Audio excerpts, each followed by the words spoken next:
ଗୀତାରେ ଭଗବାନ ଶ୍ରୀକୃଷ୍ଣ କହିଛନ୍ତି, ଯେତେବେଳେ ମଣିଷର ଆବଶ୍ୟକତା ପଡ଼ିଥାଏ ସେତେବେଳେ ତାର କଥା କହିବାର ଶୈଳୀ ବଦଳି ଯାଇଥାଏ।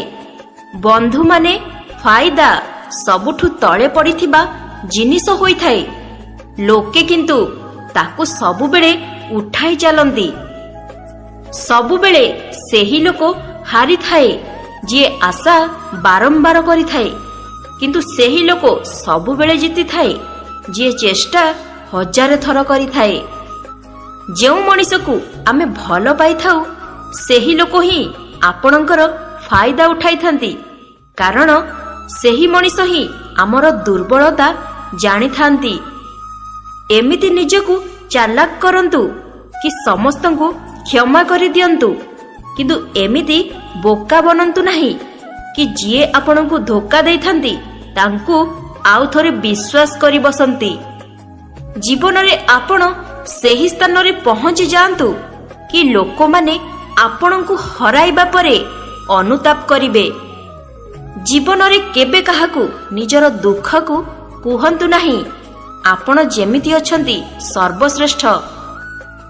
ଭଗବାନ କୁହନ୍ତି, ସବୁବେଳେ ନିଜକୁ ଅନ୍ୟ ସହିତ ତୁଳନା କରି ଦୁଃଖୀ ହୁଅନ୍ତୁ ନାହିଁ। ଭଗବାନ କାହାକୁ ବିନା କାରଣରେ ଗଢ଼ି ନାହାନ୍ତି। ସମସ୍ତଙ୍କର କିଛି ନା କିଛି ଗୁଣ ଥାଏ।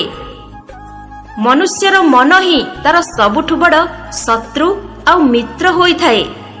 ଯଦି ମନ ଆପଣଙ୍କଠୁ ଜିତିଯାଏ ଆପଣଙ୍କର ଶତ୍ରୁ ବନିଯାଏ।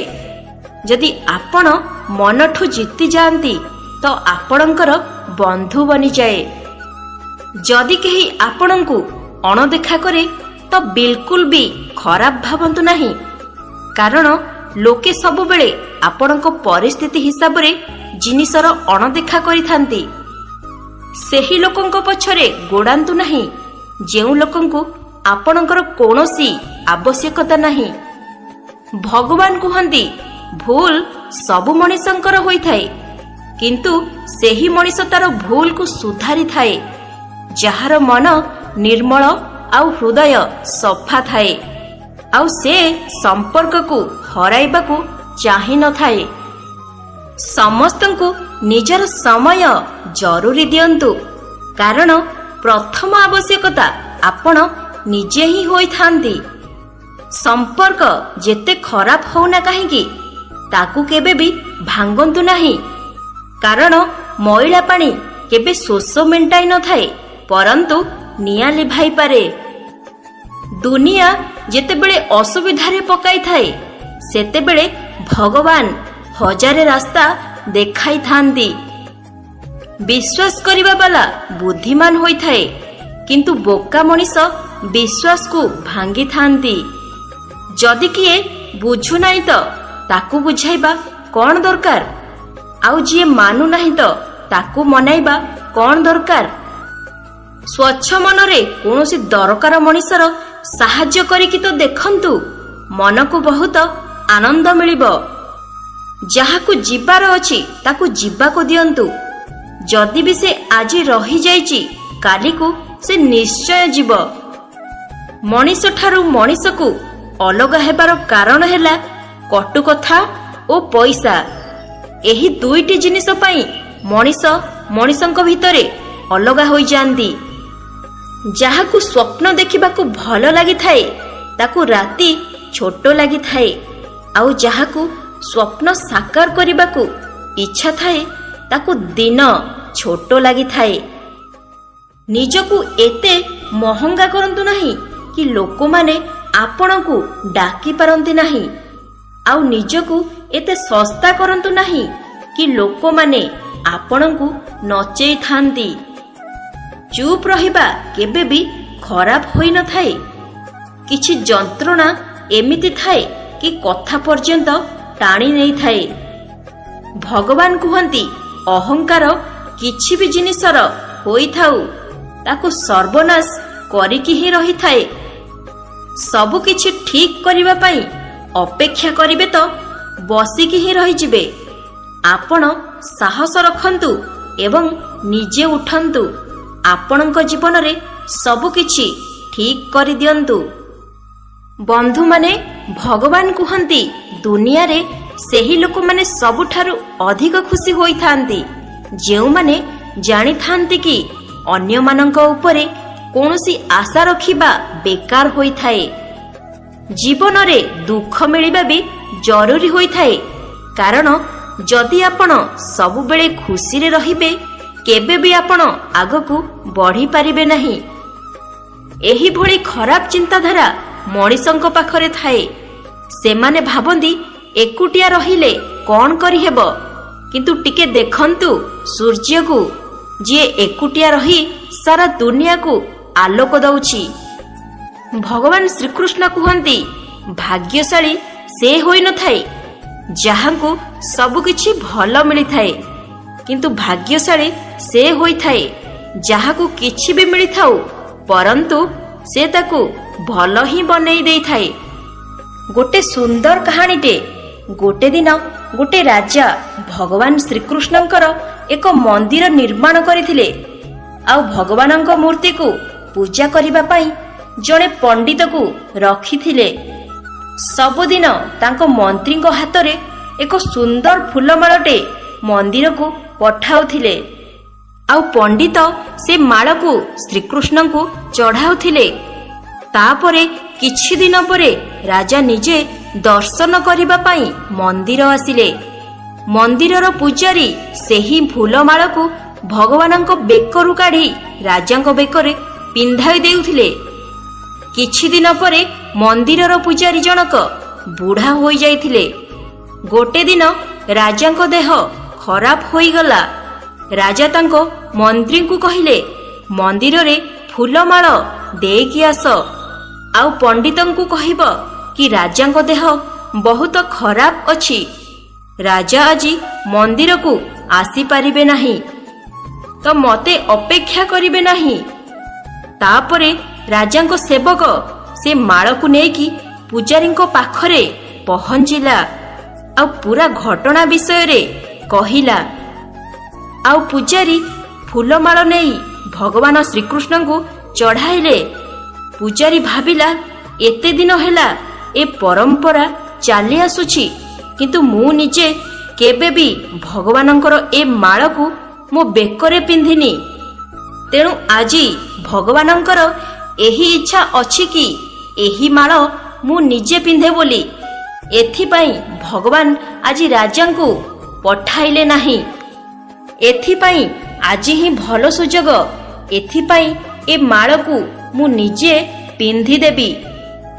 ସଙ୍ଗେ ସଙ୍ଗେ ପୂଜାରୀ ଭଗବାନଙ୍କ ବେକରୁ ଫୁଲମାଳ ବାହାର କରି ନିଜ ବେକରେ ପିନ୍ଧିଦେଲା। ଏହା ଭିତରେ ରାଜାଙ୍କ ସେବକ ଦୌଡ଼ିକି ଆସିଲା, ଆଉ ପୂଜାରୀଙ୍କୁ କହିବାକୁ ଲାଗିଲା, ରାଜାଙ୍କୁ ଠିକ ଲାଗୁନାହିଁ, ତାଙ୍କ ଦେହ ଠିକ ଲାଗୁନାହିଁ, ଆହୁରି ବେଶୀ ଖରାପ ହେବାରେ ଲାଗିଛି। ଏଥିପାଇଁ ସେ ପ୍ରଭୁଙ୍କୁ ଦର୍ଶନ କରିବାକୁ ଚାହୁଁଛନ୍ତି, ଆଉ ସେ ଆସୁଛନ୍ତି। ରାଜାଙ୍କର ସବାରି ଜଲ୍ଦି ମନ୍ଦିରକୁ ଆସୁଛି। ତାଙ୍କୁ ଲାଗିଲା ଏ ପରମ୍ପରା କୁଆଡ଼େ ଭାଙ୍ଗି ନ ଯାଉ, ଏଥିପାଇଁ ସେ ଆଜି ବି ମନ୍ଦିରକୁ ଆସୁଛନ୍ତି। ଯେତେବେଳେ ପୂଜାରୀଙ୍କୁ ଏକଥା ଜଣାପଡ଼ିଲା, ସେ ସଙ୍ଗେ ସଙ୍ଗେ ସେ ମାଳକୁ ନିଜ ବେକରୁ ବାହାର କରିଦେଲା, ଆଉ ଯାଇକି ପୁଣି ଥରେ ଭଗବାନଙ୍କ ବେକରେ ପିନ୍ଧାଇ ଦେଲା। ଆଉ କିଛି ସମୟ ପରେ ରାଜା ସେଠାକୁ ଆସିଲେ। ତାପରେ ପୂଜାରୀ ଆଗ ଭଳି ଭଗବାନଙ୍କ ବେକରୁ ମାଳ କାଢ଼ିଲା, ଆଉ ରାଜାଙ୍କ ବେକରେ ପିନ୍ଧାଇ ଦେଲା। ଆଉ ରାଜା ସେ ମାଳକୁ ଦେଖିଲେ, ସେ ମାଳରେ ଗୋଟେ ଧଳା ବାଳ ନଜର ଆସିଲା। ରାଜା ବୁଝିଗଲେ ଯେ ଏହି ବାଳ ନିଶ୍ଚୟ ପୂଜାରୀଙ୍କର ହୋଇଥିବ। ସେଥିପାଇଁ ରାଜା ପଚାରିଲେ, ପୂଜାରୀ ମହାଶୟ, ଆପଣ କ'ଣ ଏ ମାଳ ପିନ୍ଧିଥିଲେ କି? ଏଥିରେ ଧଳା ବାଳ କେଉଁଠୁ ଆସିଲା? ଏକଥା ଶୁଣି ପୂଜାରୀ ଡରିଗଲା। ପୂଜାରୀ ଭାବିଲା, ଯଦି ମୁଁ ସତ କହିଦେବି ରାଜା ମୋତେ ନିଶ୍ଚୟ ଦଣ୍ଡ ଦେବେ। ଏଥିପାଇଁ ପୂଜାରୀ କହିଲା, ଏ ବାଳ ଭଗବାନ ଶ୍ରୀକୃଷ୍ଣଙ୍କର। ଏକଥା ଶୁଣି ରାଜା ବହୁତ ରାଗିଗଲେ। କହିଲେ, ତୁମେ ବହୁତ ମିଛ କହୁଛ। ଭଗବାନଙ୍କ ବାଳ କେବେଠୁ ଧଳା ହେବାକୁ ଲାଗିଲାଣି। ଆଉ ରାଜା କହିଲେ, ମୁଁ ପୁଣି କାଲିକି ଆସିବି ଆଉ ଭଗବାନଙ୍କ ପୂଜା ସମୟରେ ଦେଖିବି ଭଗବାନଙ୍କ ବାଳ ଧଳା ନା କଳା ଅଛି। ଯଦି ଭଗବାନଙ୍କର ବାଳ ଧଳା ନ ବାହାରେ ତେବେ ଆପଣଙ୍କୁ ଅକାଳ ମୃତ୍ୟୁ ଦିଆଯିବ, କାରଣ ଆପଣ ମୋତେ ମିଛ କହିଲେ। ରାଜା ଏକଥା କହି ସେଠାରୁ ଚାଲିଗଲେ। ତାପରେ ପୂଜାରୀ ଭଗବାନଙ୍କ ଚରଣରେ ପଡ଼ି କାନ୍ଦିବାକୁ ଲାଗିଲା। ହେ ପ୍ରଭୁ, ମୋତେ କ୍ଷମା କରିଦିଅନ୍ତୁ। ମୋତେ ଲୋଭ ଆସିଯାଇଥିଲା ଆଉ ମୋତେ ଲାଗିଲା କି ଏ ମାଳ ମୋତେ ପିନ୍ଧିବା ଦରକାର। ମୋତେ ବଞ୍ଚାନ୍ତୁ, ନହେଲେ କାଲି ମୋତେ ରାଜା ମାରିଦେବେ।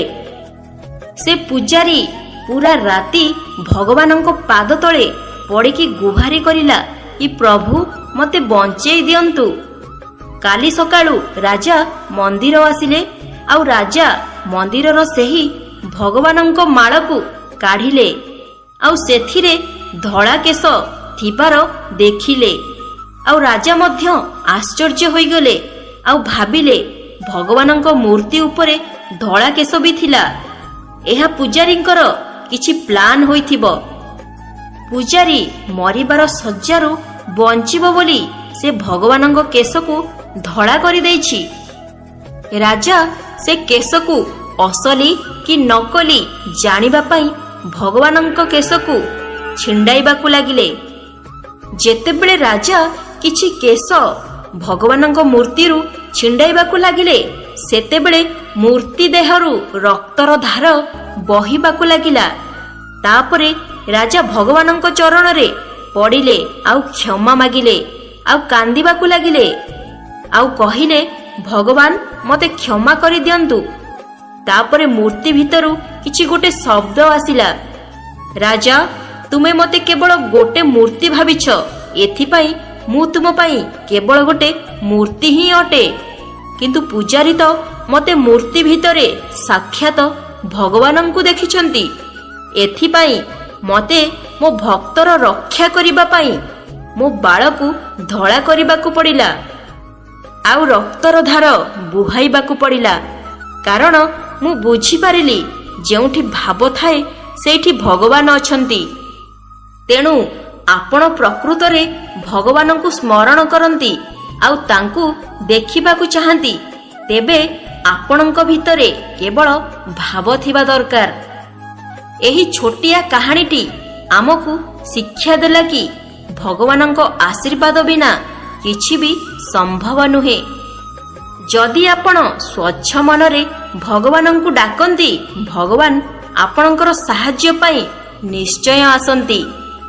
ଯଦି ଏହି କାହାଣୀଟି ଆପଣଙ୍କୁ ଭଲ ଲାଗିଥାଏ, ତେବେ ଭିଡ଼ିଓଟିକୁ ଲାଇକ୍ କରି ଚ୍ୟାନେଲକୁ ସବସ୍କ୍ରାଇବ୍ କରି ରଖନ୍ତୁ ଏବଂ ଏହିପରି ନୂଆ ନୂଆ ଭିଡ଼ିଓ ଦେଖିବା ପାଇଁ ଆମ ଚ୍ୟାନେଲ ସହିତ ଯୋଡ଼ି ହୋଇ ରୁହନ୍ତୁ। ପୁନର୍ବାର ଦେଖାହେବ ଏକ ନୂତନ ଗୁରୁତ୍ୱପୂର୍ଣ୍ଣ ଭିଡ଼ିଓ ମାଧ୍ୟମରେ। ସେ ପର୍ଯ୍ୟନ୍ତ ବିଦାୟ ଦିଅନ୍ତୁ। ନମସ୍କାର।